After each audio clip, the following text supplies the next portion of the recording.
Oh my goodness, we got a new intro, huh? No You intro, man. act That's like you fire saw it, right boy. there. Act like you saw it. Yeah, man. Well, that's fire right there, boy. We coming in hard now. We we already ready for 2023. We got it in here in October. Uh Exactly. Man, okay, we're not even gonna mess around. Let me go ahead and get everything lined up because it's gonna be a long show tonight with a lot of content, a lot of conversation. I want to make sure the comments are showing right because I know people are. I told a lot of people to join. So Yes, welcome yes, everyone. indeed. Welcome everyone. Team No Sleep. Yes, Wednesday. We're gonna be going live Wednesday, 6:30 p.m. Pacific time. Appreciate you for joining. Montel, how you living, man? Talk to us. Man, blessed as usual, man. Take care of the family, grinding on the 9 to 5, Yeah, and just getting ready for whatever the man upstairs brings my way, man. Just so I can go ahead and follow in his footsteps. I love it. I love it. I see Senior in the building. Show can officially begin. I see Mr. Cox in the building, Mr. Moderator for us himself. Appreciate you for joining. Today's show, we're gonna go and get into it. Right, a lot of negativity, and might as well just go and put it out there. Not even fake it. Not Hmm. even perpetrate. We got a lot of bad stories today, and there's no sugarcoat this. So let's go and get into this one in particular. The Yes. gunslinger, right? He was a bad man when he was playing ball. Green Hmm. Bay, Minnesota Vikings. Listen, he was exciting to watch, exciting to see him try to get out there and do something. But Brett Hmm. Favre, ladies and gentlemen, and I hope someone's recording. I hope you're listening. Brett Favre is a terrible human being. Okay, I'm gonna put it that way. Yes. We're just gonna start right there. We just Yeah, gonna lay yeah, that out yeah, there, right?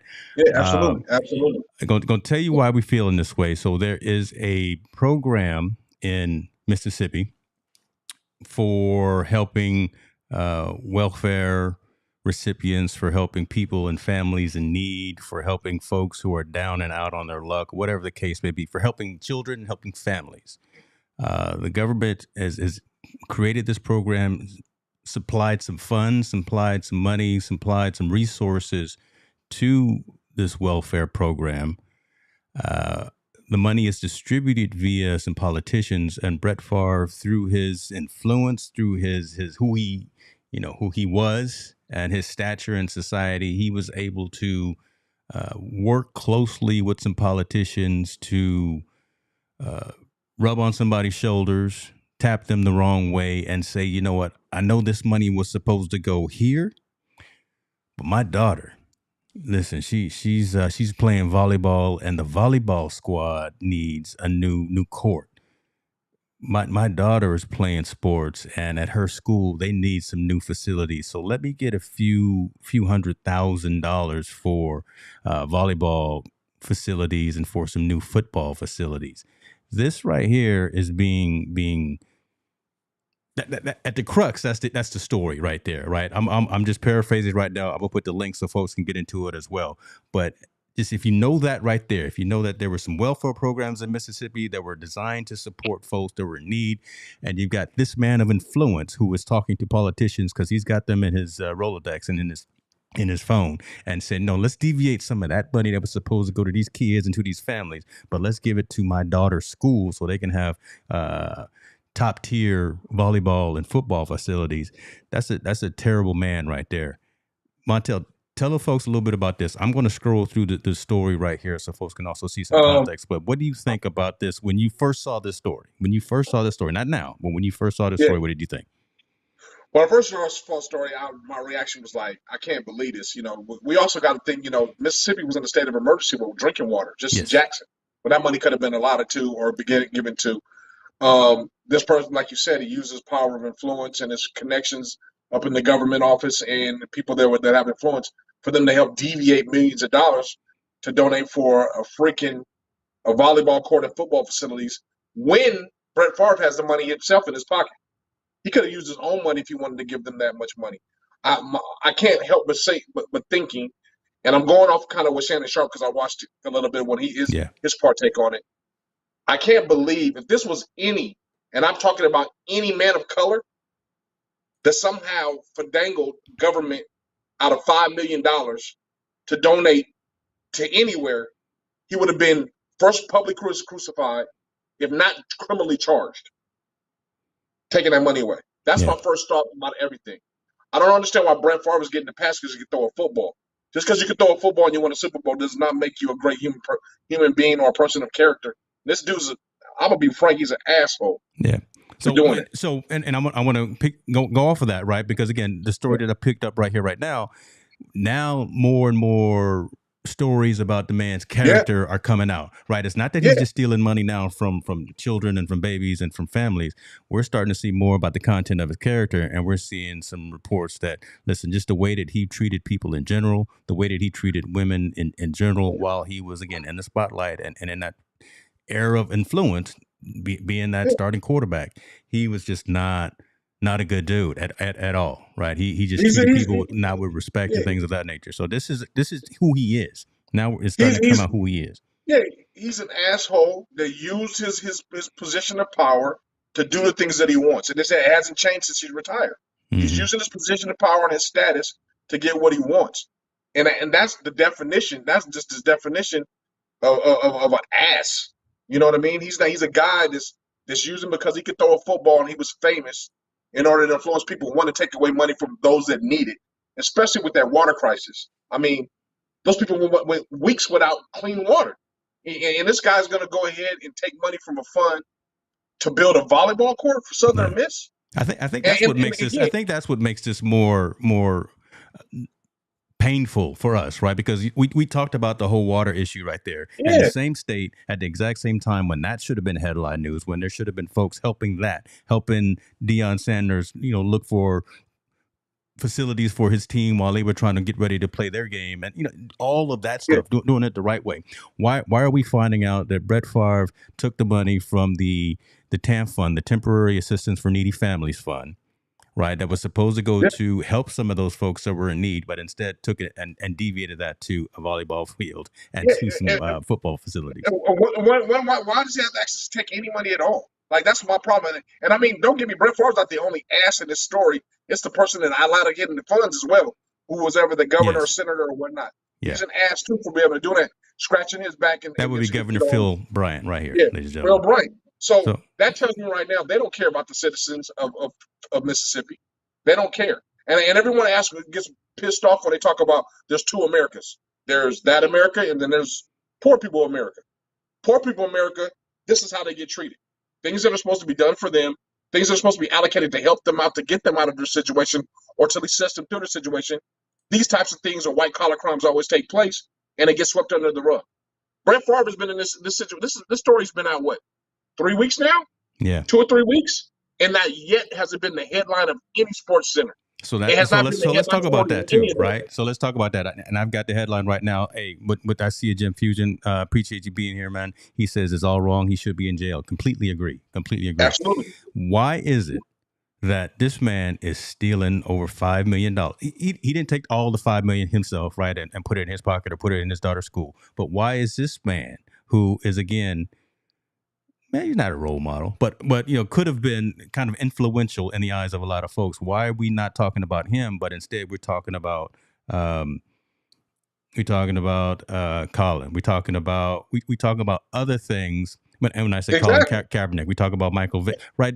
So many black athletes who did misdeeds were crucified in the media for lesser wrongdoings in this. This is just brutal. Right? I mean, this is inhumane. You hit the nail on the head. I mean, think about. Let's take Michael Vick's situation, because they're similar quarterbacks, same era, same time. Yeah. Michael Vick was convicted for gambling on dog fights. Yeah. Don't get me wrong. I understand the animal cruelty part about it. It's kind of inhumane and all that. But let's be in retrospective. It's two dogs. It's dogs fighting, not human beings, not people that work every day, breathing everything. They're dogs, just like we slaughter cows to eat, just like we do other things. They're animals. And he paid his price. He got slaughtered, and he lost a lot of money. He got slaughtered in the media. He did his time in jail, and then he had to do everything after that. Also with the illegal gambling that goes along with that. This man stole, in coalition with the government, $5 million. Whatever Michael Vick did didn't equate to $5 million at all. And you can say, oh, well, Brett Favre didn't hurt anybody. He didn't hurt any living creature. Yeah, he did. He hurt all the citizens that fund was set up for. Man, yeah. I don't think people understand, not having clean water for 3 weeks. That money could have been allocated to help those people. That means you can't cook. That means you can't drink water. That means you can't shower. That means you can't send your kids to school without having bottles of water. You have to take take bottles of water, run a bath, and get in the bath in order to wash yourself. Those types of things, and people are just bypassing. Oh well, he didn't really hurt nobody, or he didn't hurt anything when he did it. He stole $5 million that was supposed to be initially there to help when crises and situations like that happen. So he did hurt people. Yeah. He hurt everyone in Jackson, Mississippi that had to go through that suffering situation by taking that money. They could have helped those people out a lot. Yeah. So he shouldn't be off the hook. He should go to jail, or he should be definitely persecuted by public scrutiny. And this kills me, man. This kill culture, or this culture that we have, this knee culture that slaughters everybody else in the media and not slaughtering him. You know, this crucify culture that we have, that will slaughter people that says anything about a gay slur. We'll slaughter them. We'll slaughter anybody that says anything about Jews. You know, if they say anything proper about Jews, we'll slaughter. It's a cancel culture automatically off the rip. This dude just stole from 5 million, and let's be predominantly Jackson, which is an African American town. Yeah. He just stole this place from millions of black people, and there is nothing they're saying about it. Nobody's saying anything. You know, he's already lawyered up. I believe it's a Trump lawyer. I haven't said that man's name in over 5 years, but it's a lawyer from 45. I just read about it today, and the fact, again, you're right, man. The fact that no one else is really paying attention to this egregious deed, especially when you think about the political dominoes, I think, that are going to fall into this, right? So many people were involved in this and helped to facilitate this. He didn't do it alone. Yeah, he may have picked up the phone, called the governor, and squeezed him and said, "Listen, man, you know me. It's me and you. I'm summarizing here. You know, let's get this done, and we'll take care of this some other day." Mm-hmm. You know, there was conversations that Favre also took some money for some commercials and for appearances that he probably did not do. So he started to pay some of that money back because now he's got caught. But he hasn't paid all the money back that he's taken without meeting those particular obligations. This right here needs to be talked about, and this needs to be. He's got some explaining to do. He's been real quiet on social. Hadn't been any commercials. No guest spots on anybody's network. This right here, we need to figure out what's going on with this. I think he's refused to go on TV and to discuss it. I think he had one conversation with somebody and it was very brief. There was mainly no comment, or I can't comment on it now because of my lawyers or whatever, blah, blah, this, blah, blah, that. The fact of the matter, man, if that was anybody else, and I'm 100% wholehearted to my heart, if that was a person of color that took that money, they would be crucified right now. Not only by public opinion, but I think they would be in jail. There would be a full-fledged criminal investigation going on why his black butt or his brown butt would be sitting in jail waiting for them to figure it out. I don't understand. Anybody in this world, me and you, James, if we swindle somebody out of $5 million and then somebody found out about it, we wouldn't be sitting here talking. Man, if I took $50 from somebody here in my town, right? I already stick out a little bit here in my city. So if you want a bad check in Minnesota, you get strangled to death from them. They're beaten and killed. Say that one more time, because you're not even exaggerating. Just say that one more time. You trying to pass a fake $20 bill in a liquor store and you get pulled over and you get killed. You get strangled to death on camera. Right. So that's the life. That's the life of a black man. I hate to say it in America. You know, poor or indifferent doesn't matter. That's the life. We're guilty to proven innocent, and this dude is not even being deemed as even guilty at all. We got it. You know what's funny? We get crucified in public media by the police, by the judge, by the lawyers, and everything all up front. This dude has to be proven to be guilty. He has to go through the process of being found guilty. He gets the liberty to go through the process. Yeah. Right. We don't even get to go. We don't have a process, and it's very frustrating because we've seen so many men that are affluent, that have money, that have influence, like you said, commit lesser crimes and be slandered. Through all this stuff. And this dude, like I said, not one time on ESPN, CBS Sports, and name all the other affiliates have this been the headline sports story at all. It's been a backstory. It's been a random mention, right? I like what Kevin is saying here. He says the ethics of the entire situation just aren't right. right? The people who donated to his foundation didn't get that money funneled to where it was supposed to go either, right? So again, there's that domino effect. Everyone who thought it was going to be on the up and up, everyone who was expecting to get some assistance, to get that water, to get those clothes, to get that food, that they got swindled by someone, again, who probably has a street named after him, who probably has a few buildings named after him. So again, someone who people look up to in that community. Let me touch on something even more. Yeah. Why do you think people are so hesitant now when they ask to give the relief funds and give the situations? Talk about that, right? I mean, Hurricane Ian, right? You think, again, a lot of folks are hurting. A lot of folks are in need. I'm going to talk about one even wholeheartedly. Let's talk about Kanye West and this BS thing he did with Larry Hoover. Man, I ain't messing with Kanye. Don't bring Kanye. But I'm saying no. I remember talking about the concert. Yeah. Larry Hoover concert with him and Drake that was supposed to make all this money to benefit Larry Hoover, which I think it should have went to a right cause. We haven't heard not one thing about Larry Hoover's lawyer getting paid, Larry Hoover being freed, any allegations or any of that money going to the right place. So we as people and fans of these athletes and entertainers, we keep giving to their situation to continue to be disappointed in where the money goes. So people wonder why people don't want to give the relief funds and they don't want to give these things when people are in need of it. Yeah. We don't know where the money goes. And this is just another prime example. We just seen. We knew where this money went. It's supposed to go to welfare. It went to Brett Favre's pocket, and it went to his daughter's school. Yeah. The problem is, we thought the accountability was, and we're harping on this, folks, because we really want you to understand that, again, the mentality that someone like a Montel and myself, black men in America who would not be able to not be able to be comfortable the day after this came out. Right. And just the fact that the way this man is still being able to just go about acting like nothing really happened. But just the fact that there was accountability, there were politicians, there were policies, there were rules. He worked with the governor. He talked to the governor, and still the money was knowingly funneled, swindled, loitered, moved to other locations where it was not supposed to go. So, I mean, that's just a problem with the way that this country is at right now. I mean, all is not bad, but this is not good. I'm just going to say that all about this country is not bad, but what's happening right now is just not good. It puts another stain on the political parties. Yeah. I think both. I'm not going. I don't know what the governor is of Mississippi. I think he's a Republican, but I'm not 100% sure. But I mean, this just puts another stain on the political parties where it goes, how they can misallocate or misspend funds and do these types of things when they're supposed to be doing these things for the people, supposedly for the people or for the benefit of the people.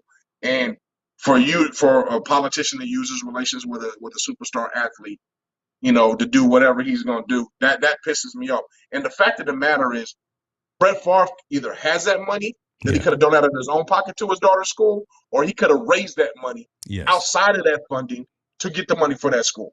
That's the part that pisses everyone. That pisses me off more than everything. He could have used his star quality and his ability, like Deion does, in order to gather funds, get people to donate funds for the cause he wanted to do to help help his daughter's school get better facilities. Yeah, could have done it the right way. Just could have done it the right way. Right? Yeah. Not steal from the people of Mississippi, man. That's criminal, and he should be charged like a criminal. And I'm not understanding again. If that was, and I hate to harp on it, if that was any other athlete or any other famous African American or brown person, Hispanic, Samoan, whatever, they would have been crucified right now. And I truly believe that in the media because it's been done over and over and over again for crimes of lesser. What are you guys' thoughts in the comments, in the community, in the audience? What do you guys think about this? Are we exaggerating? Do you think this is a big story? Do you think this needs more attention? I appreciate Jim. I appreciate Kevin for chiming in already. I know a lot of other folks are watching on Twitter. Shouts out to you. Come on over to YouTube so you can. You know what, man? Yeah. I'm disappointed in the cancel culture movement. I really am when it comes to this one. I mean, they usually come out. If you say something bad about Beyonce, man, they're all over you. They all over you. Say something bad about. So I can't believe that there's not enough folks that are in that same cancel culture that's looking at this and saying, at least, publicly ridiculing them like they do some of our entertainers and athletes, for making comments. I mean, we could just say the young man and we could talk about the young man from Minnesota real quick in the situation as well. That said this, the gay slur in one of his comments on the Yes. social Yeah. media, Yeah. and he got bashed Yeah. everywhere. But he said a gay slur, which is wrong, and he apologized for it. This man stole $5 million from people that needed it, and there's not one thing being said on this bashing him on social media like that. Yeah. I mean, $5 million is $5 million, and it's $5 million is different in California than it is in Mississippi. But James, I think we're not looking. $5 million to steal it from people. It's different if I steal $5 million somebody that has $100 million. Yeah, and right. so that's kind of what I'm saying, right? Again, it's probably perceived differently in Mississippi than it is in California or some other more affluent location. But again, $5 million in Mississippi goes a long way to help the folks in Mississippi, right? That can buy you. That can buy you some that can buy you some good water. That might have been able to fix the whole water situation, to be honest with you. It might have been able to fix it all. Yeah. The $5 million. So I'm just saying, man, he stole from people that were in need, and he's getting a pass because he was a good quarterback or a great quarterback back when he played. And he's a native of Mississippi. Yeah. And listen, let's not hide the obvious. He's white, and he's connected with the politicians. I hate to keep bringing. I don't like to bring race in the situation, but man, we're starting to deal with it with apples and oranges. I mean, we're starting to do apples and oranges, man. People of color are getting persecuted and looked down upon in the media. And I'm talking about the media, Sports Center, CBS Sports, and all them that shine light when they do something less crimes. And this dude has done one of the ultimate crimes, a white collar crime, of embezzling $5 million with the government in cahoots to do a volleyball court, and they're not saying anything about it. Nobody. Or very little about it. This is bad, right? I mean, again, we talk very little about it. Yeah, very little. We gonna stay on this like we've stayed on a lot of other stories and figure out what's going on. I guarantee you, I will send out a number of IMs and tweets and DMs about this now that we've covered this and point people back to the show. So let's go ahead and move on, man, because it doesn't get better, in terms of the stories that we want to talk about. But we definitely wanted to put that on your heart so you guys knew about that. Let me get this story up here to Indonesia. You got folks going to a game. Soccer is the game, right? There is no baseball. There is no American football. It's soccer, the majority of the globe in terms of sporting events that a lot of people go to. Not just a little 10, 20, 30, 40, 50,000 people that may go to an NFL football game or even a college they make game. our NFL football games look like Pop Warner games. Listen, exactly. there are real numbers of people at soccer games across the globe, and it's unfortunate that there was a melee that jumped in and happened in Indonesia not too long ago. This number says 125 people are dead after chaos and violence erupted. I think that number is actually higher. I think the last report I saw was at least 130 or something unfortunate like that. But listen, what's going on, man? I mean, what's going on? I cannot. Do we need to, or do they need to have less attendance at these events, or do they need to do something with the configuration of these stadiums? Because 100,000 folks in an arena where passions are flying, and some folks on the West Coast think about this. West Coast fans of football, or especially college football, are fair weather fans. You go to the East Coast and you think college football, those are real fans. When you start talking about the Alabamas and the Clemsons and the Georgia Tech, those are real fans. That's what it's like when you got 100,000 folks in a soccer stadium cheering on folks that are on the pitch out there, right? And then if something is going the wrong way, somebody throws a beer on you, whatever the case may be, we don't know what actually sparked this, but for over 100 folks to be dead now because they were at a soccer match, that just is that's a very sad situation, and I don't know how to even think about remedying the environment. Yeah, I think the first thing is our prayers go out to the families that were affected by this. That's the one, first and foremost, man. That's tough. I mean, for any pill to anybody to swallow, that you go to an event where you're in an entertainment event where you're supposed to enjoy yourself, and then you find out that someone in your family has been trampled to death and dead due to I don't know what you would call it. It's not a riot. It was just whatever broke out and these people are trying to escape the stadium, and then they got trampled to death. I think it's sad, and I don't know the answer. You asked me what do they need to do? They're not going to lessen the crowds. I mean, and that's one of the things that make those soccer's events so exciting, especially when we watch it here in the U.S. We see those big old crowds, and they're cheering for their teams, and we're like, man, that it sounds exciting. We have people. I know friends that save money to go over there to Spain and these places just to go watch a game. So they want to go see a game. So I think that ambiance is great. I think whatever happened in Indonesia was tragic, man. I know they said that there was something that happened in the crowd, and then when the police shot tear gas to disperse the crowd, that's when everything went haywire because people were trying to get out of the way of the tear gas and they know what was going on. And then, as you say, if someone screams fire, everybody in the room runs, right? Everybody in the room runs, right? I mean, and is tear gas the best way, right? Again, when you got 100,000 people in the room, is Peter crying wolf and shooting tear gas, is that the best way to I don't think so. Stifle the situation. I don't think that's the right way to maybe handle it.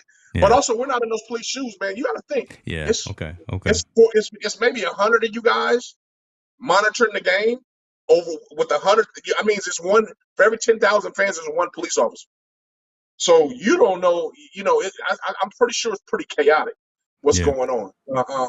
And I'm not excusing the police. I don't think they handled it the right way, and I don't know what the right way would have been to handle that. But I do believe there has to be some type of international law now with soccer. I would hope that they would say we got to figure something out to be able to do something with these games because this is a large number. This is an accident, but this isn't the first time that incidents like this happen in soccer games.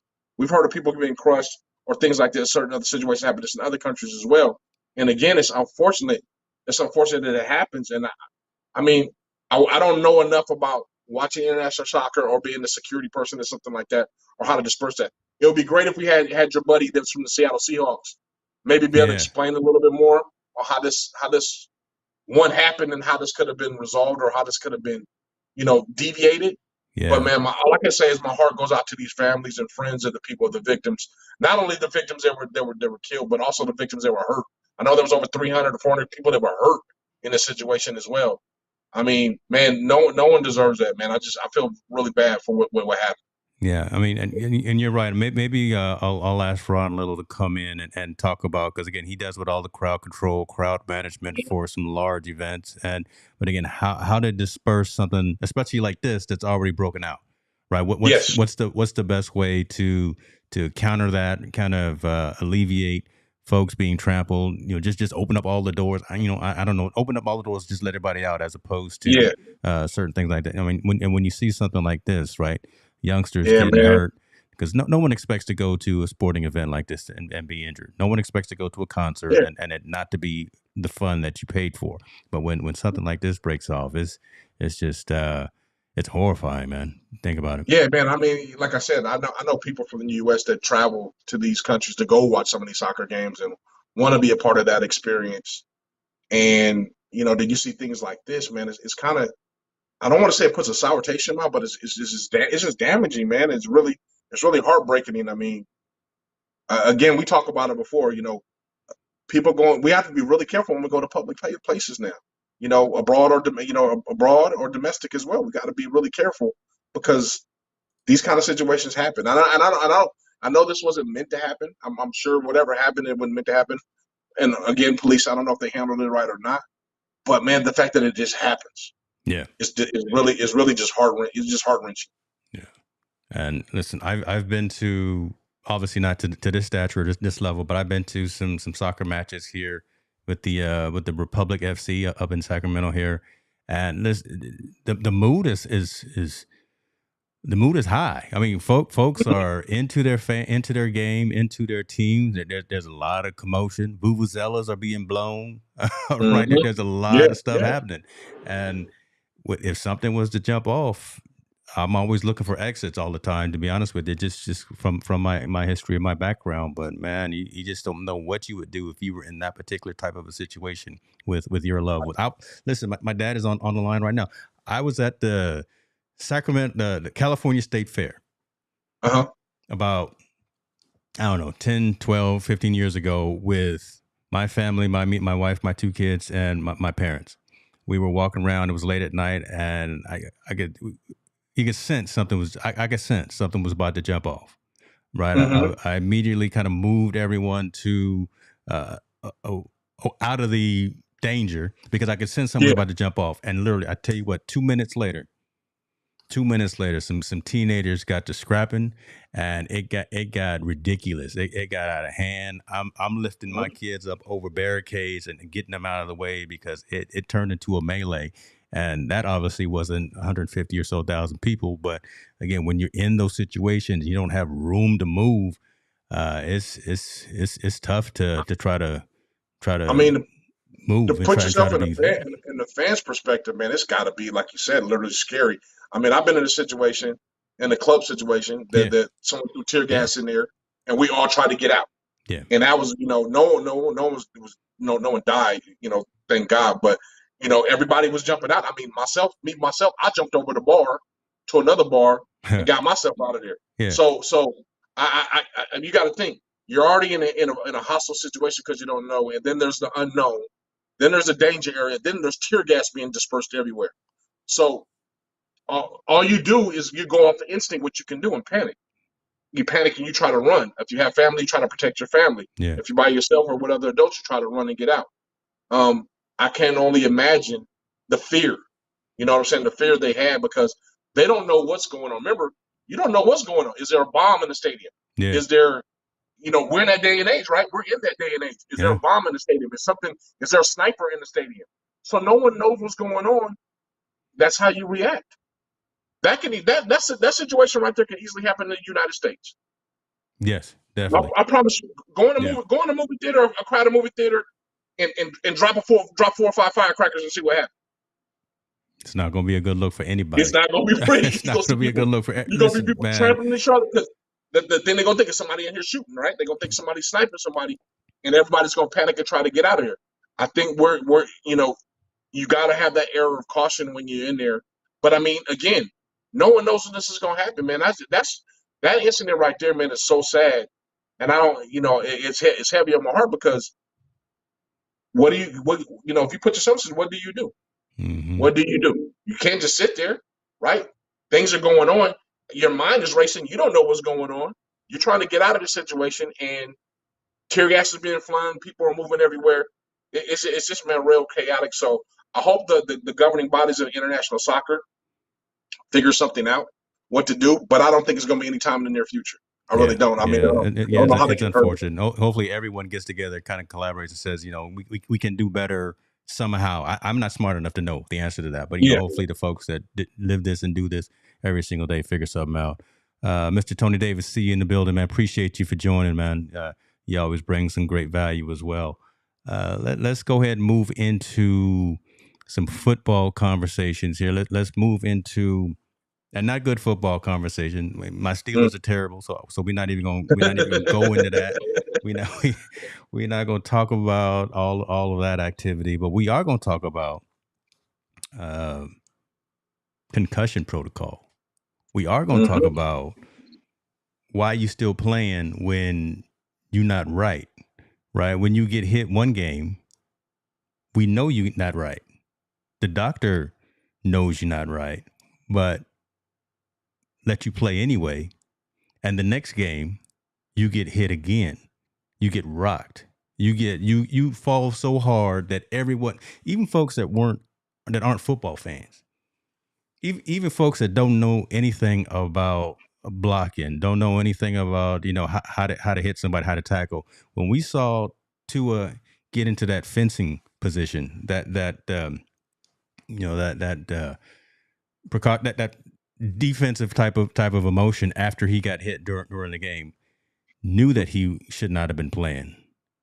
Long story short, folks, quarterback for the Miami Dolphins was playing a few weeks ago. He got hit. If I was a betting man, I'd say 90% of the time he had a concussion. However, the doctors cleared him. They allowed him to play one more time. And as he was playing against the Buffalo Bills, it was the Bills, right? Last Sunday's game. Yeah, last Sunday's game against the Bills, Tua got hit again and suffered another concussion. Subsequent to him going to the hospital, it all came out, And next thing you know, the doctor who evaluated Tua 2 weeks before, the week before this hit, has now been fired after an investigation. The unaffiliated neural trauma consultant who evaluated Tua was fired. I got to get his last name right. I can't say his last name right. I'm not even going to butcher it. I'm just going to keep calling him by his first name. I'm going to call him by his first. But man, talk about this, because listen, you live football, right? All of your kids play football.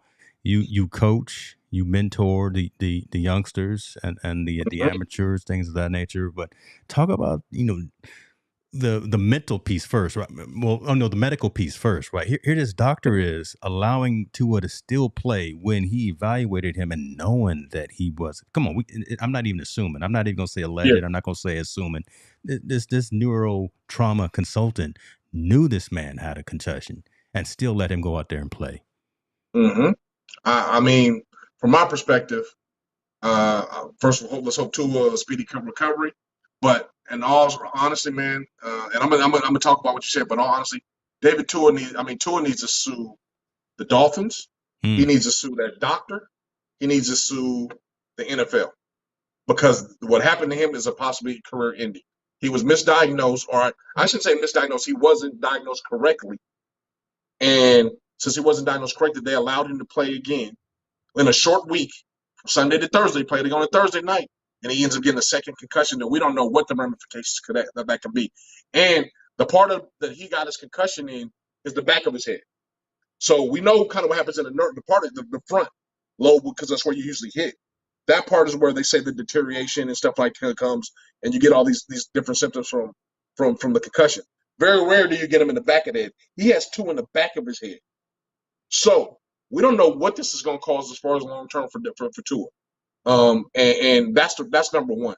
Medical wise, money. I'm gonna tell you right now, man. Money talks, and I don't care what the Miami Dolphins said. They did everything. They got everything checked out to make sure he cleared. There's no way he was fine after that first hit. There's no way. He couldn't even walk. He was stumbling. Yeah. And they allowed him. He went through protocol. Well, then obviously protocol is not enough. Yeah. Right. It's not enough, because you can watch the film and see him get hit, and you can tell that he wasn't ready to go back the following week.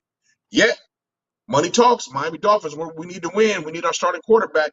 Let's forget our employee. We got to think about the bigger picture. We don't care about his well-being. Let's get him out there and see if he can make it through it.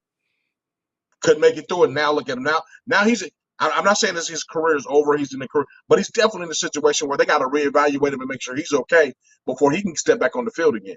I mean, 2 concussions in a week. That's very dangerous, as we know, for the brain. That's 2. And if people don't know what a concussion is, it's a bruise on the brain. It's a bruise on the brain. That means your brain, you got hit so hard that your brain hit your skull and now has a bruise on it. It's been bruised now.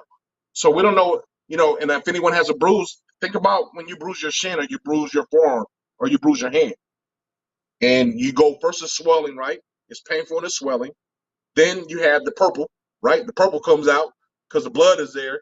That part has to go away. And then it starts to heal himself. You imagine now on that bruise, you got the bruise once, and somebody hits you right on the same bruise again.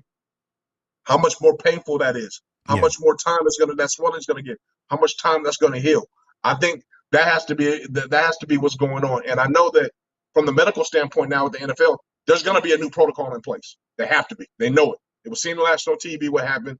There's gonna be new protocols in place, and go from there. I think it'll be the Tua rule. I think from now on, if you have a concussion or concussion symptoms, you're going to be automatically missed 2 to 3 weeks in the NFL, off the rip, no matter what. Now, that's going to hurt fantasy football and all that stuff, but who cares? That's got to be in place to protect your players and your employees, I believe, because his situation just changed everything that's going on, man. And like I said, I hope he's lawyered up. I know he plays for the Dolphins, and you don't want to take anything away from them, but the bottom line is they put you in a situation where your whole career could have been ended. Yeah. And we don't even know if he's going to be the same player when he comes back. We don't know. That's true, right? I mean, like Jim is saying, that fall was really a traumatic brain injury, right? Just that fencing, that defensive posture that he went into, and folks, y'all can look it up for yourself. We're not making it up. You could, you trust the Google, instead of us, whatever. Yeah. You Google the fencing posture with brain injuries. And also, I don't want to stay and take away, man. I mean, football, like you said, is a big part of my life, Yeah. and I love the sport. And concussions happen, but they're very rare. They don't happen, especially not extreme as this. What he had, I've seen people with concussions. They don't stumble. They're able to talk and everything, but you have to take a little bit of time off to heal. I think I know this scares people, and we're gonna go back into people going into your kid shouldn't play football because he can get a concussion.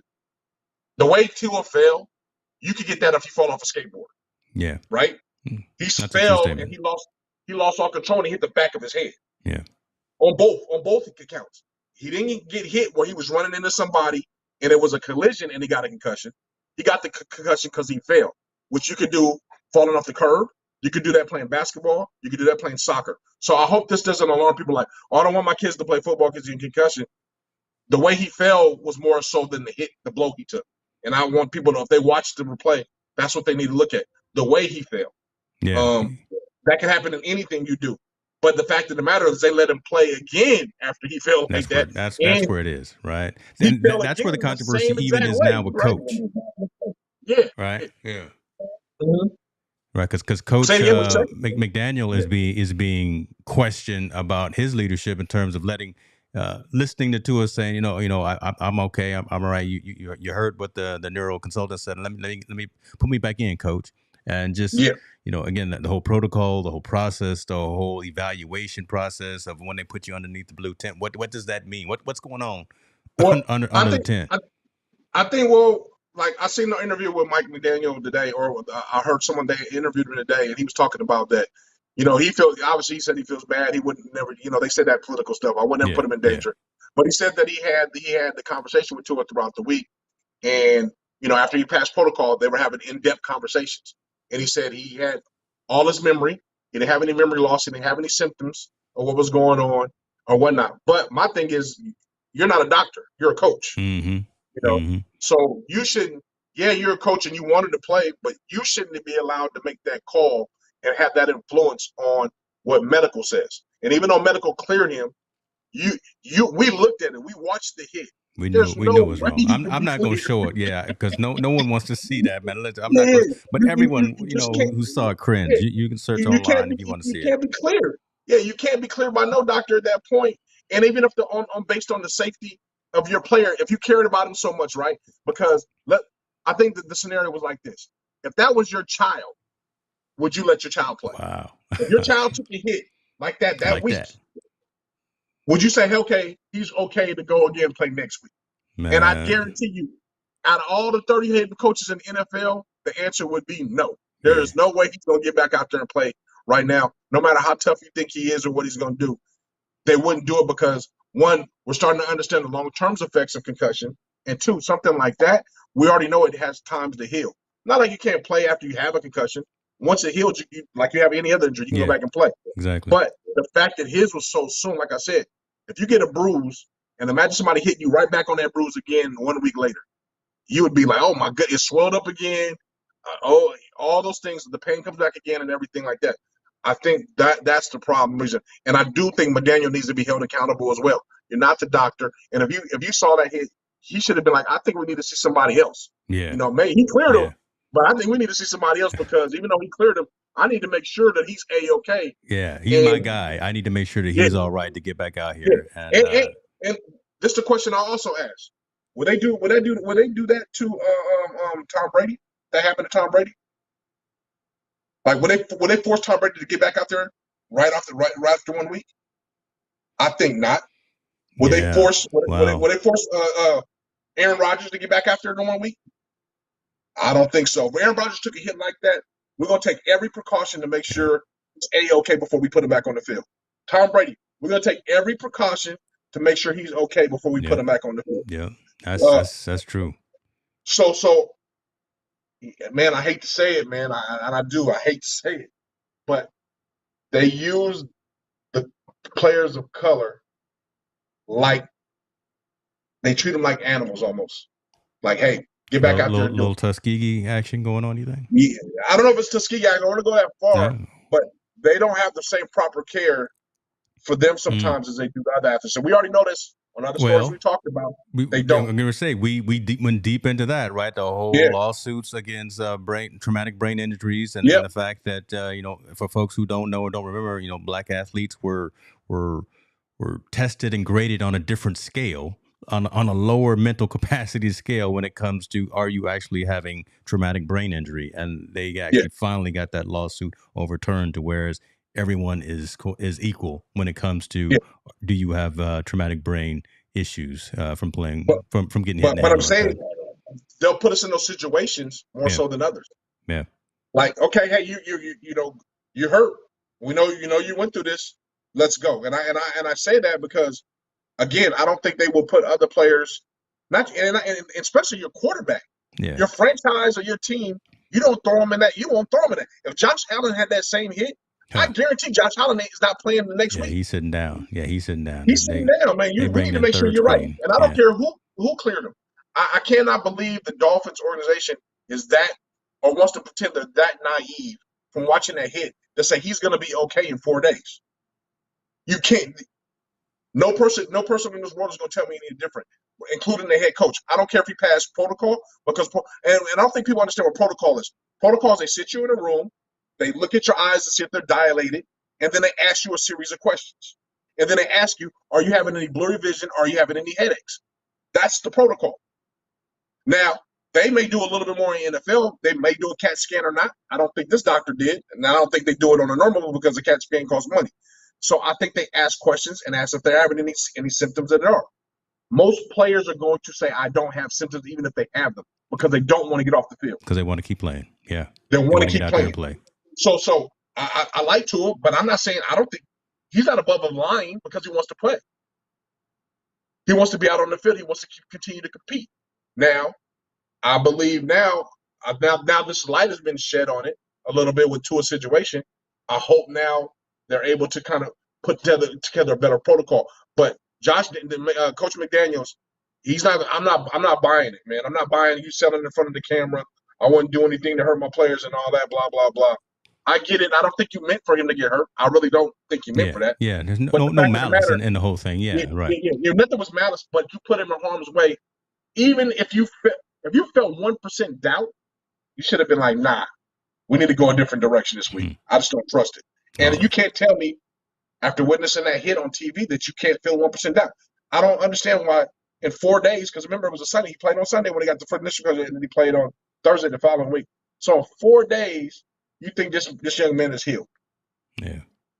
I'm not buying, man. I'm not falling for the banana in the tailpipe. I'm not falling for it. What you say? There it is, man. Y'all look that up there for that reference right there. That Montel just saying you're not gonna fall for the banana in the tailpipe. This is an interesting statement here. Kevin Cox talk about. Is it also because Tua still proving himself that he was deserving of that high draft pick and that high draft capital that the Dolphins gave him? He's not at that level yet. I think that's true. That's true on Tua's side. Yes. Yes. That's going to say, yeah. He wants to continue to prove himself. He wants to show that, hey, I need to be out there. I need to play. And let's remember, Dolphins were undefeated going into that game. Yeah. I want to continue to win and continue to do what I need to do. Yeah. Yes. That had a lot, I agree with that. That had something to do with it. Yeah, that had a lot to do with it. But where is it the coach and the coaching staff and the trainers should be able to supersede and say, hold on, something's wrong. Tua, look, man, you took a bad hit, bro. I don't think you need to play this week. Yeah. You need to rest a little bit and get on. They need to be able to supersede that. And they're at the professional level. Because we superseded in high school. Kid gets a concussion, you're automatically sitting out a couple of weeks. College, you get a concussion, hey, you're automatically sitting out a couple of weeks. Yeah. Why in the pros, where the velocity is a lot much faster, men are a lot bigger and stronger, that is, hey, we're going to go week to week and figure out if he's going to be all right. Man, now, that don't even sound right coming out your mouth. Man, like I said, I would understand a little bit if maybe it was a front hit, because these are more common and they know how to deal with these. You can put the extra padding and all that stuff to kind of deviate. And we know quarterbacks don't get hit like that. Yeah. They don't really get hit that much like that. But his, like I said, was like a fall. Yeah, he got hit falling down. He snapped his head back and fell. Yeah. So, like I said, that could happen in anything he does, anything you do in life, if you fall. But for him to have it like that, and then the severity of that, where he couldn't even get up and walk, he stumbled, and then we go 4 days later and you say, hey, he's all right. In a sport where you know he's going to have another collision, right? You know there's going to be another collision at some point. To put him back in harm's way. That's why I feel he should sue. His family should say, we're going to sue you guys regardless for your negligence of putting my son back in harm's way. Yeah, there's going to be something coming. There's going to be some checks cashed. There's going to be some. There's going. Somebody else is going to lose. I don't know, man. I heard Tua's comments today, and he was just like, it wasn't their fault. It wasn't. He's really protecting the Dolphins, saying it wasn't their fault.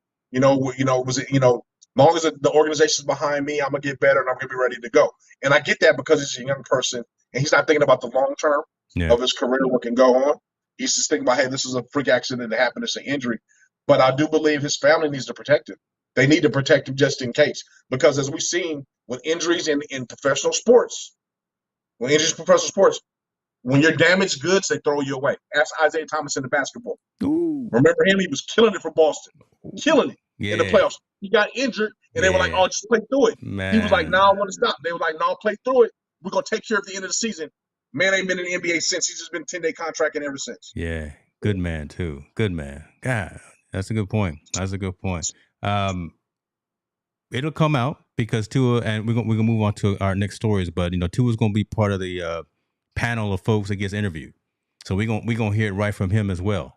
And we'll find out hopefully what's really going on. But I do think someone else is going to lose a position. I think something's going to happen.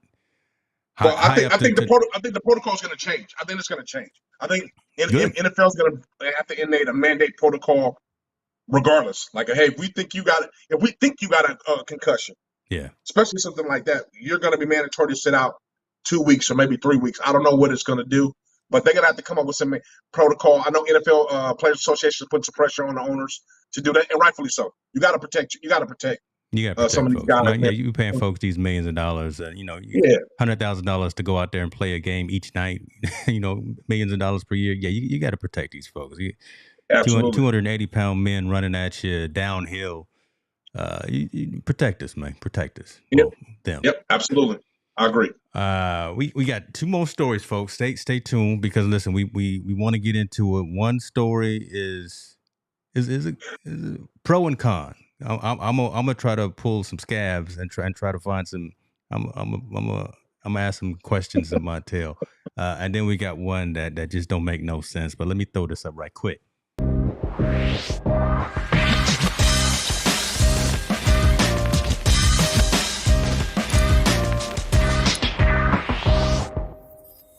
That's right, folks. Listen, Wednesday, 6:30 p.m. Pacific time. Wednesday. Update your calendars. Make sure you subscribe. Make sure you turn the notifications on because we talking the social impact of sport on Team No Sleep Wednesday. All right? Mm-hmm. I know everyone's used to Tuesday, but that. Hey, best in the game, man. We best in the game no matter what day we go. I was out of town. And then next thing you know, man, we didn't miss 2 or 3 weeks. Yeah, man. Yep. That's all good. All right, man. Let's go ahead and get into this right here, and let's give some flowers and some shouts out. Absolutely, man. New York Yankees. Aaron Judge is out here doing it. He's hitting these balls 400 feet like it's nobody's business. He's already passed Roger Maris. He's hit that 60-second home run last night. It was cool. Right? Is this actually the video? Hold on, let me see if I can find the video. It was a good moment in baseball history. My question. Well, go ahead. Let me let you go first because I was going. I think this is a great moment, man, in baseball history, and a great accomplishment for him, right? And he's still able to go. I think that he's doing a great feat. He's now the American League all-time home run hitter. Yeah. If I'm not mistaken. When it comes to that, and I think he's got a few more left in the tank as he keeps going towards the end of the season.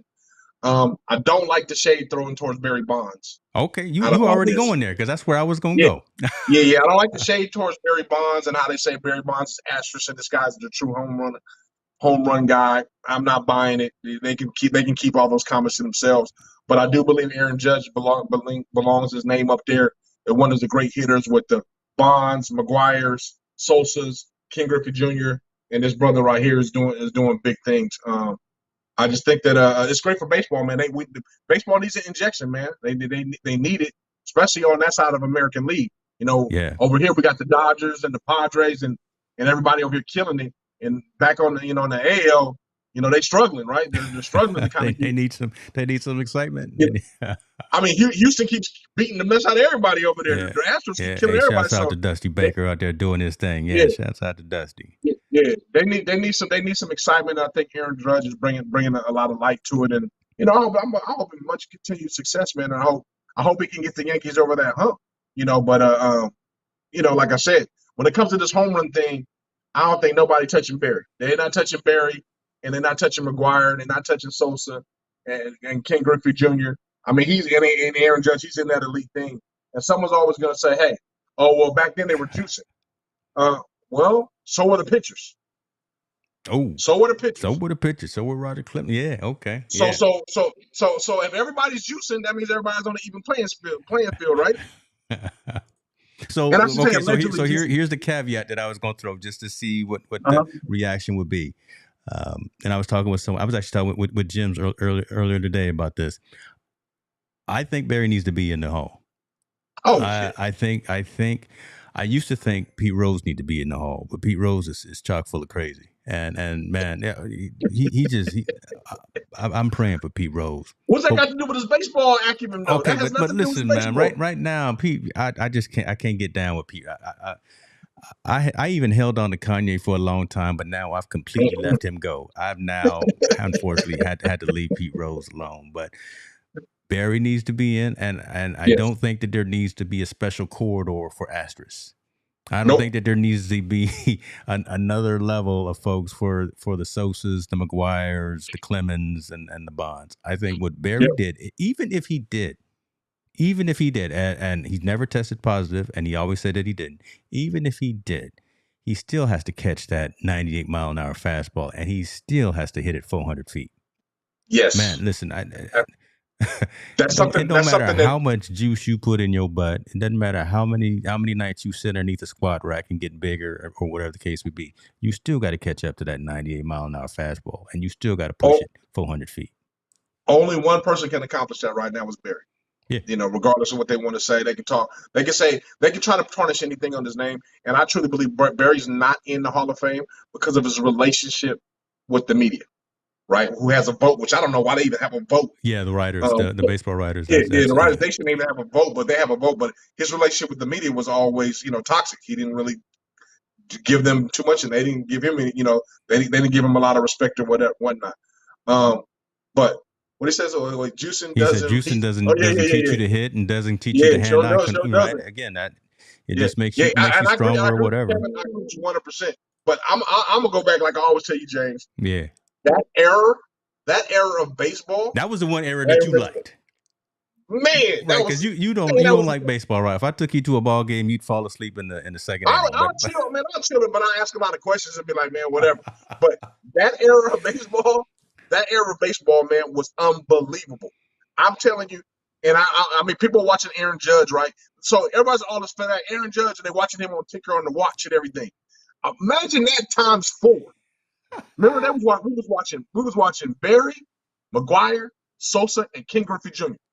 Every night we was watching to see what they did and if they hit and how exciting it was for them to be in baseball. And to this day, if baseball need to cut Balco a check, that's what they need to do because they interject him with a whole lot of media. He said they need to cut Valco and Jose Canseco. Balco a check. Yeah, Balco and Jose Canseco a check. I threw Jose in there. Yeah, you can throw them all in there, but I'm saying that was the most exciting time of baseball, and I'll argue with anybody about it as a fan. I was a fan of baseball at that point because I'm like, damn, these dudes is doing big. Yeah. And now I'm proud of Aaron Judge. He's doing it, and they cover him. But I don't think people that weren't alive or people that wasn't into baseball or people don't know if they watched this at that period of that era of baseball, it was the most unbelievable thing ever. And I mean, you had Clemens and Johnson throwing the ball. They're throwing 14, 15, 16 Ks a game. Yeah. Bloody sock out there and all. I mean, just all of that drama. I mean, baseball was good during that era. It really was. It turned a lot of folks who didn't like the length of the game or whatever. That turned a lot of folks into fans. That's true. Yes. That was exciting. But, man, Rose is the Aaron Judge, man. I hope he keeps hitting them on there.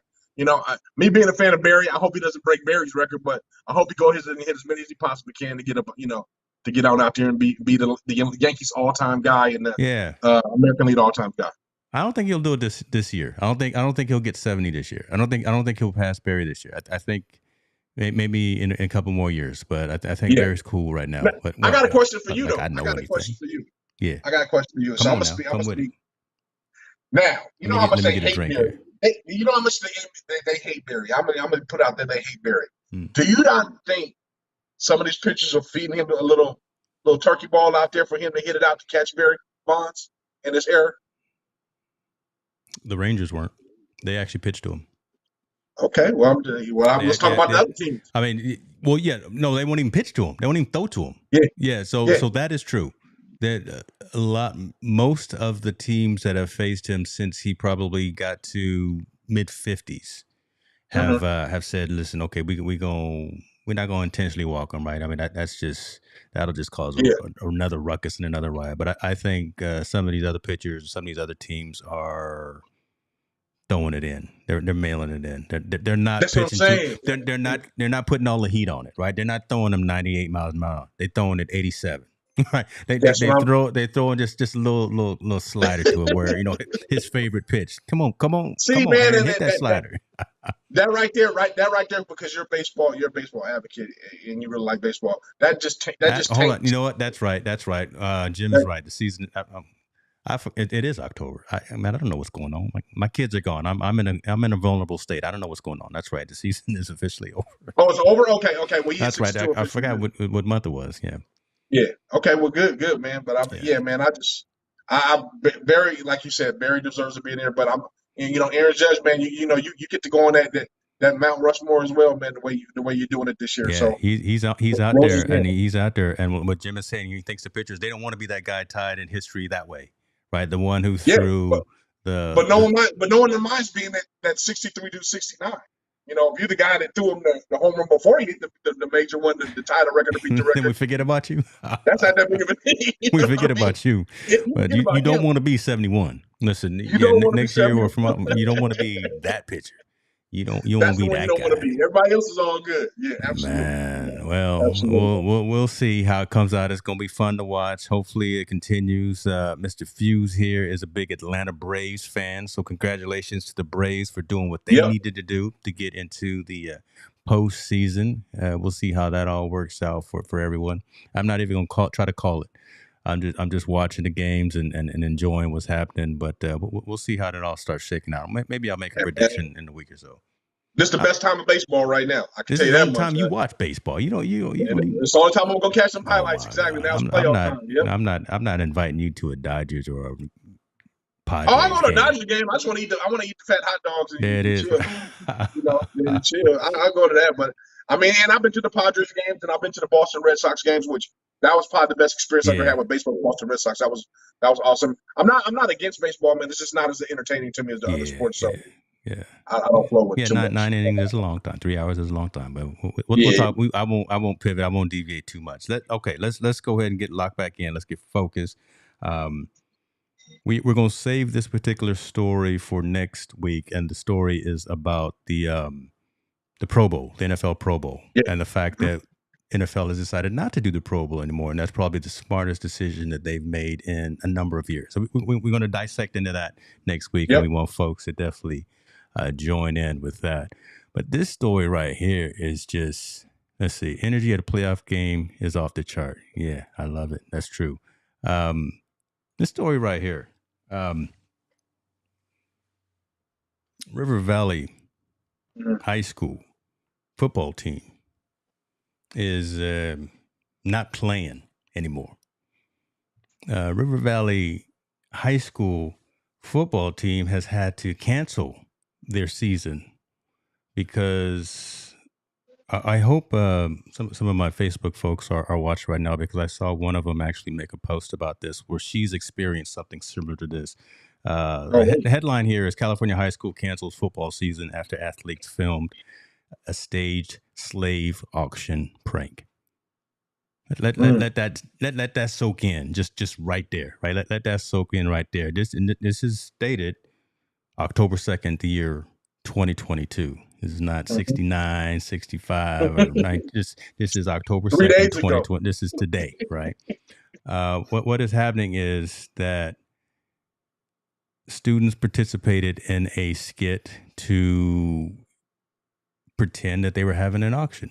They were pretending that the auction was a slave auction. The students who participated in this auction were their football players, and they were black football players. I'm going to show the video because I think the video needs to be seen in context for folks to understand what in the world is going on. And listen, hopefully you get offended and appalled when you take a look at this.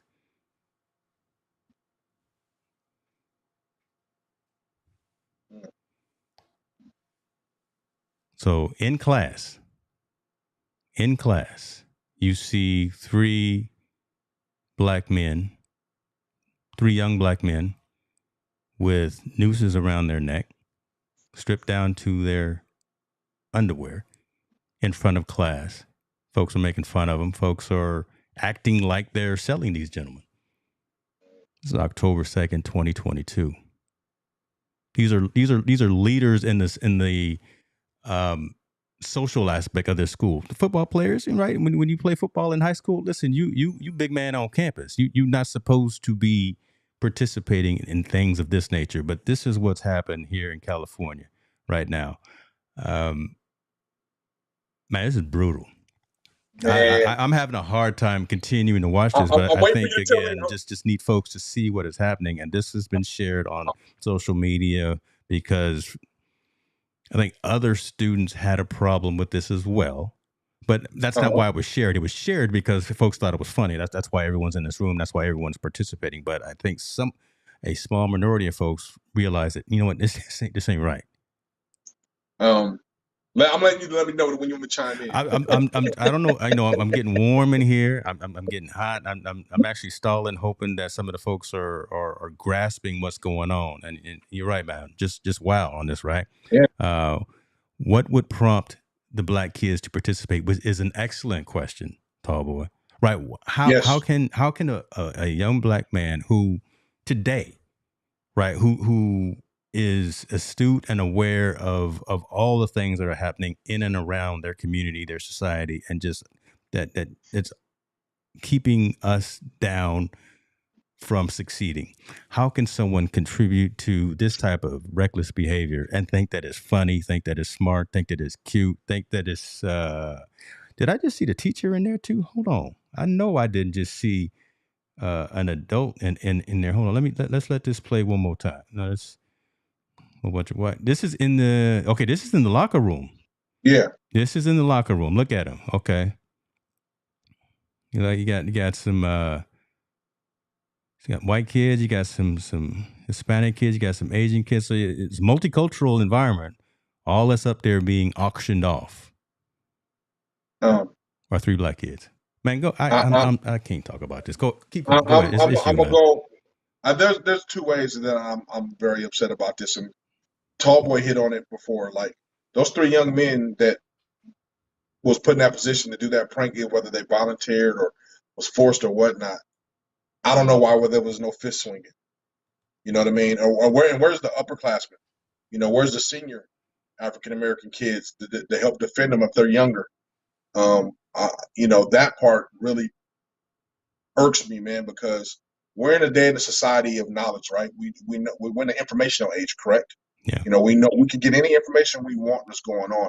And I'm not going to excuse those young 14-year-olds for not knowing the knowledge of how detrimental this is to our community and to our culture, you know, for not understanding how bad slaves are, and for them to allow these guys to parade them like they were being sold as slaves is unacceptable. It should have been fight worthy as far as I'm concerned.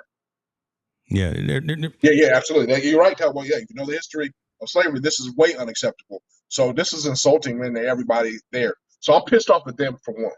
Obviously, I'm pissed off at the students that put this together and doing all that, and the racial in tones that this displays. I'm totally. But for me, the school is not doing enough. So you suspended football. Great. Okay, that's good.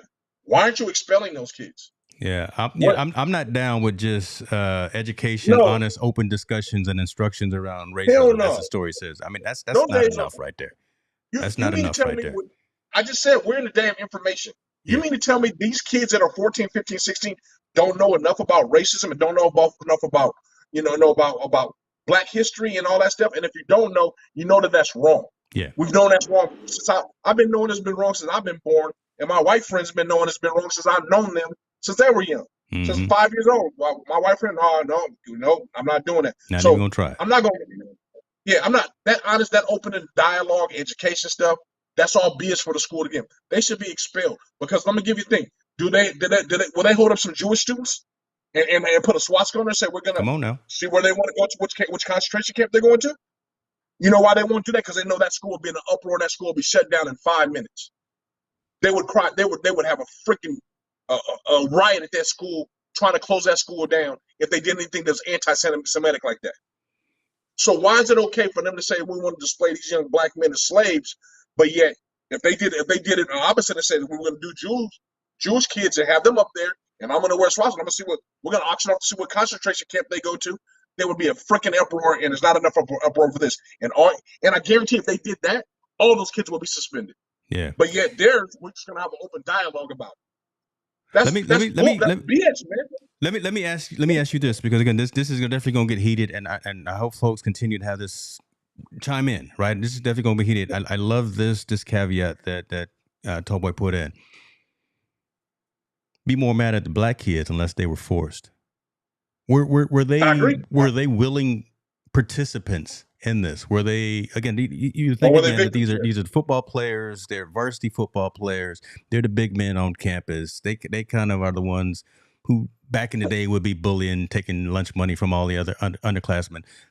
Did they play, and we don't know, we're just assuming, did they play a part in this to whereas they were okay with this, or were they forced into this? That brings out a whole nother dynamic, a whole nother aspect if they were forced into this. But were these kids were willing participant in this? Did they come up with where did they get the nooses from? Where did they? Right? I think even if they're willing to participants, I don't. At this point, right, the visual of what that is wrong. Yeah. And I agree with Tallboy. I am pissed off at the black boys because one, if I was forced or not forced, I'm fighting. Yeah. One, I would never volunteer for that. And if you say, hey, you're going to do this, we're going to fight. I'm not doing that. There's no way you put me on film. We're going to all be with bloody noses and busted lips before we leave out of here, before you put me on this and display me like I'm some slave being auctioned.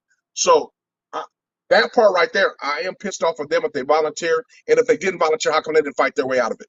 I'm mad either way with them because they didn't stand up for their race. They didn't stand up for themselves enough to fight for it and instead to be humiliated by those other kids. That's number one. I'm more pissed off about the school because the school is taking, hey, let's have open dialogue about this. No, let's be exposed. You need to be expelled by this. You need to be suspended behind this. There need to be way more than that done behind an action like this. Because again, if we did it to any other race of kids, if there's something blatantly displayed like this, the school would suspend them right off the bat. If you did that to somebody that was a part of the LGBT community and displayed them like that, they would be expelled because they're doing something out there that's amongst hatred and racism or sexism. Why is it not enough for here? Why are we having an open dialogue? Yeah, I keep watching it because I'm looking at the black students' reaction when the camera comes in, and right. So let's watch. They put their head down. They put their head down and discuss and shame. And what I also saw, the person who opened the door was another black student in his underwear. Was he black or was he Latino? I can't tell. Okay, I'm not sure, but you saw when these kids saw the camera come in, their heads went down in shame or disgust, or maybe that was part of the ritual or whatever the case may be. But that piece right there is telling and concerning as well, right? Just that drop of the head. They know it's wrong. They know it's wrong. My part on this, okay. Let's excuse the non-knowledgeable, which are those young people right there. Yeah. Why isn't the faculty taking a harder stance when you do this? We have to be held accountable for our actions. Kevin Cox hit it on the head right there, right? Staff and the faculty need to be held responsible for this. Well, not the fact that they had it. I'm talking the fact about punishment.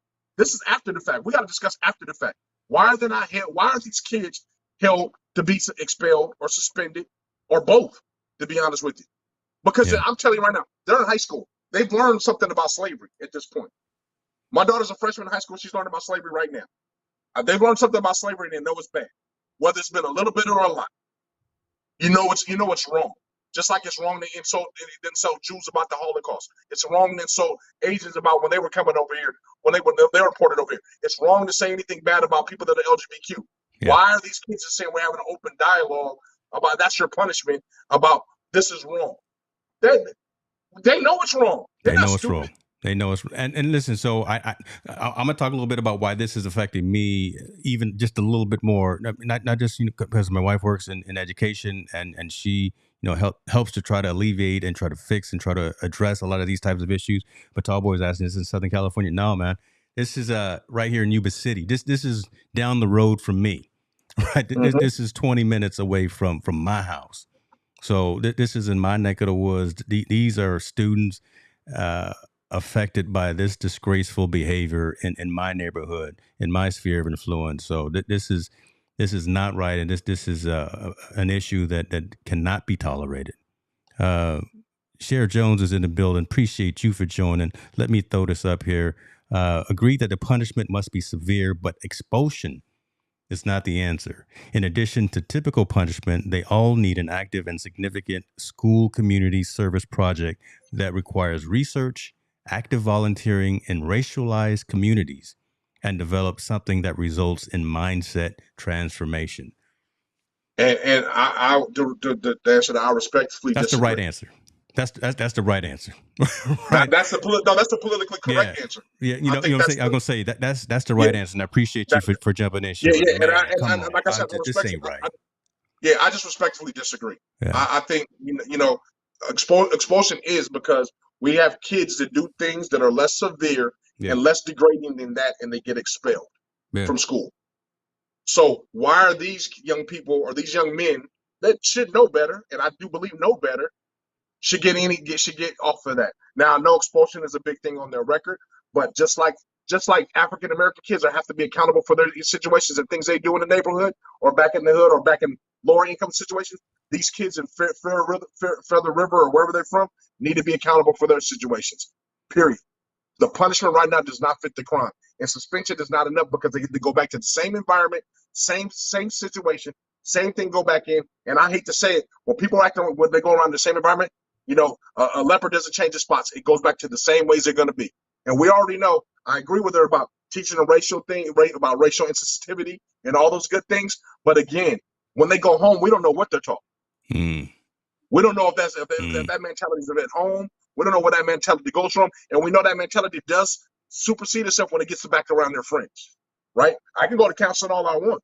Hey, I'm a cheater. I'm a cheater. I cheat on my family. I cheat on my wife. But and I'm gonna say all the right things when I'm in counseling. But as soon as I get around these females, I'm gonna start cheating again. Because that's who I am. That's where I'm comfortable with. So I don't believe that's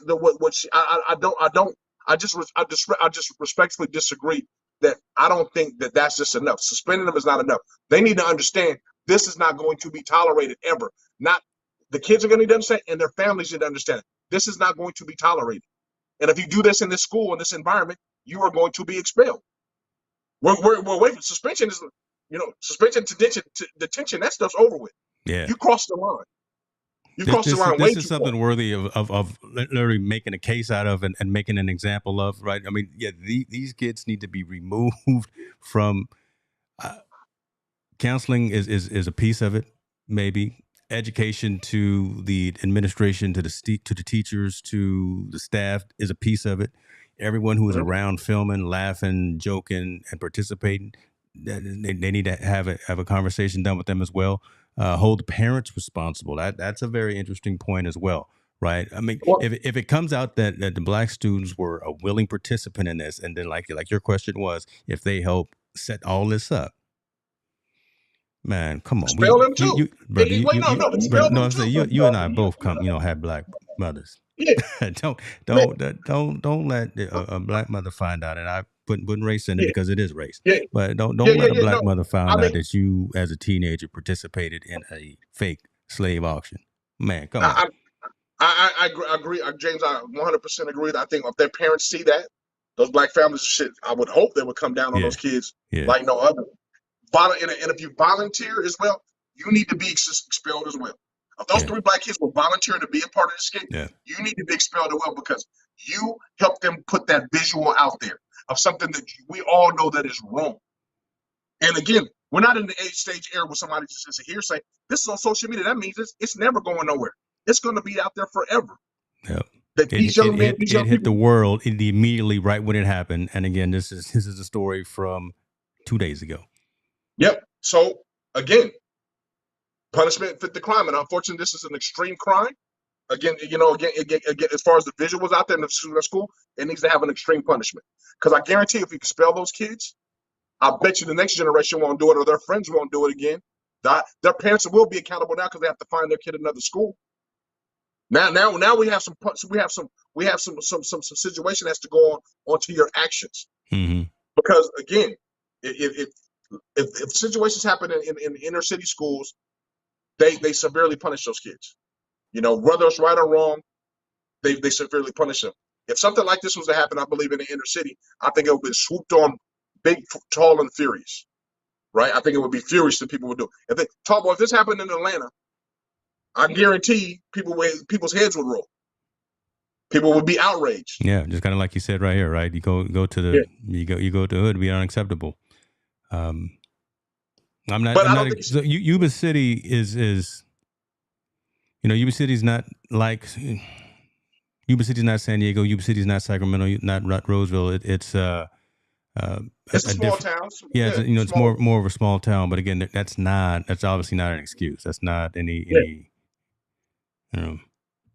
This got me shook a little bit, bro, man. To be honest with you, this got me shook a little bit. And I mean, I don't know. I forgot the lady's name that put up the comment though. But I mean, I understand where she's coming from. I do. I really do. I think education is always the best thing. But I don't know. I just don't know in that environment that's the best punishment for a crime like this. You know what I mean? For something like this. I think they need to be dramatically shook so they can change their ways and their outlooks on why they do things. Because anybody that thinks this is acceptable, that's a problem. Yeah, that is a problem. And to me, everybody in that room, and those 3 guys that was violent. I don't know about the 3 black kids. I don't know if they were part of it or not. But everybody in that room that thought this was acceptable needs to be accountable to a whole different standard. I'm gonna put it on the screen one more time while we're talking, and then again, just look at everyone that's there. And I haven't listened to it, right? So after the show, I didn't have any audio on mine either. When I saw it first, there was no audio. I'm gonna listen to it and see what's going on. But this is a shame. So to me, like everybody in that room right now that's doing something, I need to know what they were doing in there, what was happening, and you're about to be expelled. Yeah. If I'm the principal, because we're not setting this tone to be in our school, and I don't believe the resources of just giving them counseling and educating them on race is enough. Maybe that also be a part of the situation. If you want to get back into school, you need to complete those classes. But until then, you're expelled. You don't go to the school no more. I think it needs to be something in that kind of realm to send a big time message. So let's do this. And I snickered a little bit of this at what Tallboy said. Let the Shade Room, let D.L. Hughley and Worldstar get a hold of this. We are the only one that's diving deep into this, right? Other folks, other media outlets have just posted the story real quick. So, CNN had it covered, but we're diving into it. And again, I'm more vested in it because it's closer to my back of the woods. Mm-hmm. Go ahead, folks on YouTube, you know how to do this. You see how you can grab a clip, grab this section of this show, tag the folks that you know in media, tag the folks who you feel have a larger voice, larger audience, and say, what is going to happen about this? Tag this piece of our show and send it to D.L. Hughley. Send it to Worldstar. Send it to ABC, CBS, NBC. Send it to Fox.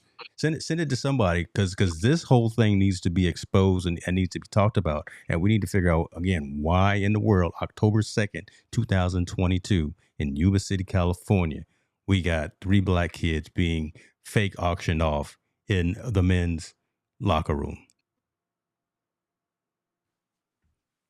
I don't have to, man, you said it all. I don't know. I don't have anything else to comment on that. Just that I'm just very disappointed. Yeah. It's hard. It's hard to swallow. You're right. That it's absolutely sad. All the participants and their families should be exposed in all the major news networks. So again, I'm putting the action item and a challenge to everyone who's listening and watching to grab the clip from this on YouTube. You see it right there. And you know what's funny, share it. James? I'm sorry, Yeah. I didn't mean to interrupt you. You know No, what's it's all funny good. about this whole thing? Yeah. Because I can already see them interviewing the parents or talking to the parents, and they're going to just say it was a tasteless joke. That's going to be the defense. It was a tasteless joke. They're young. They didn't know any better. It was a tasteless joke. Sheriff Jones is right. Sean King needs to get up. Man, yeah. I'm sending that. Yeah, I'm sending Sean, this to him tonight. Sean, I'm sorry to remember your name on the comment, but thank you for the comment. But yeah, man, I can already see their defense. That's going to be the defense. It was a tasteless joke. They're young. They're adolescents. They didn't know any better. I'm sorry. I don't believe that. Yeah, there's no excuse. No excuse for this one right here. I don't believe that at all. We'll let a lot of things slide, right? We'll let a lot of stuff slide. And American society is very forgiving. But this right here, this one right here, I'm going to tell you, you know what's funny? Because I can always say, well, they didn't know any better. Well, how did they know what a slave auction even is? Chief is mimicking your words right there, right? He says, they should have known better.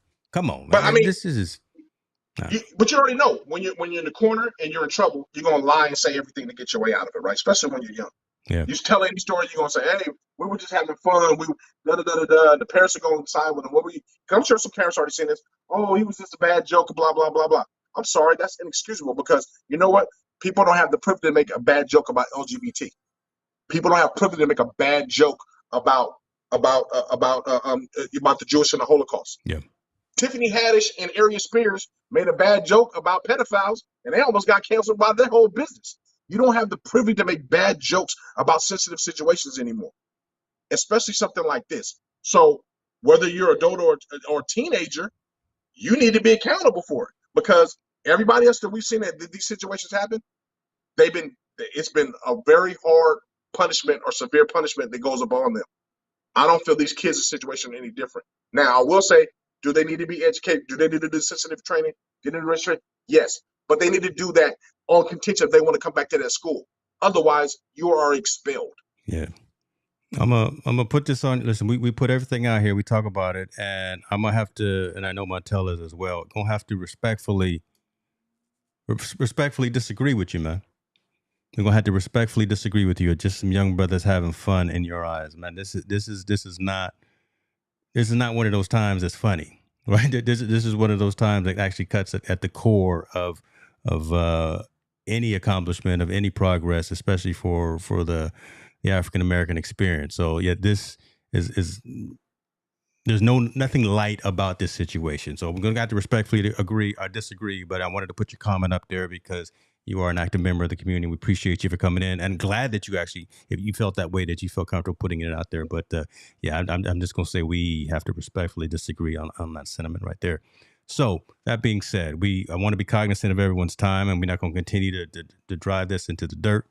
Thank you, brother. Appreciate you for understanding. Do some homework, folks. Do some due diligence. Share it out with folks your community leaders. Share it out with your pastors. Share it out with your senators, congressmen, whatever, news agencies, because again, this come on now, what's on your mind? Let me get off screen. You got something the member of our community said, some guys having fun. What were they trying to get out of that? What were they trying to get out of that? Or in your opinion, I'm not understanding what the fun part is about that, or what was the funny punchline about that going on when he said that these are just young people trying to have fun. I'm not quite sure. And I disagree. I respectfully disagree, and I respect your opinion.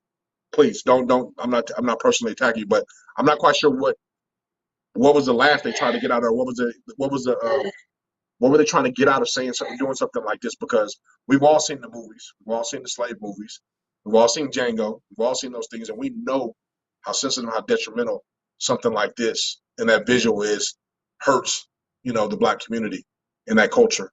So I'm not quite sure where the punchline was, because like I said before, if they did it against any other race, or they did it against people of different sexuality, it wouldn't be just we're just having fun.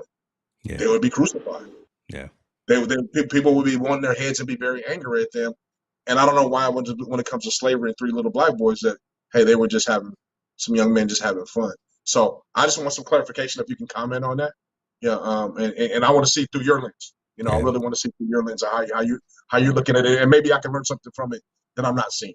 Yeah, Jim, drop that in the comments, man. Because again, I wanna make sure again we're cognizant of folks' time. I know folks got things going on, but people are too caught up with trying to get views on social media. This is hurting the Black community. Noosh. Yeah, hitting it on the head right there, man. Right, trying to be cool, trying to get the likes and the views and the whatever it is, the TikToks and the Snapchats, whatever. What are they doing? Trying to get viral, trying to be famous. Let me pull this skit off and see if I can get somebody to like me. This right here though, this sets us back. This not just us. This sets just the evolution of positive society back a lot. This little thing right here.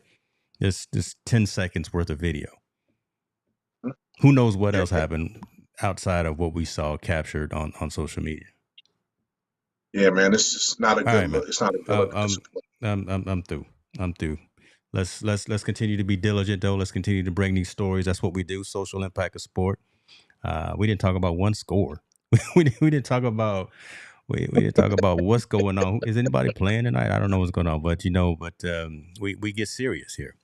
Mhm. Right, we rise above the noise and we have these hard conversations, these awkward conversations. So hopefully you respect us for that. Right. Hopefully you come here looking to have these awkward conversations and these learning conversations. I'm gonna bring it up. I'm gonna shine the lights on it. Montel's gonna hit it to you right in the mouth. Right. And you are always welcome to comment. Folks, y'all know the links. Most of y'all know the link. You can come on camera with us as well and have these conversations. Maybe next week, if we go into this even more, some of you in the community come on screen and talk to us, talk with us. Right. And just have some further on conversation. So with that, man, go ahead and bring us out, Montel. Yeah, always say your prayers and reach out to someone that you love. Tell them you love them. But I think my new catchphrase is going to be, let's get comfortable with having uncomfortable conversations. I'm gonna put that on a t-shirt. I give you some of the revenue from it. I'll cut you. I give you 10% off the top. Say that one more time because I want to make sure I get it right. Hey, for the t-shirt. the new catchphrase for the show is going, let's get comfortable with having uncomfortable conversations. That's what we do. Y'all be good.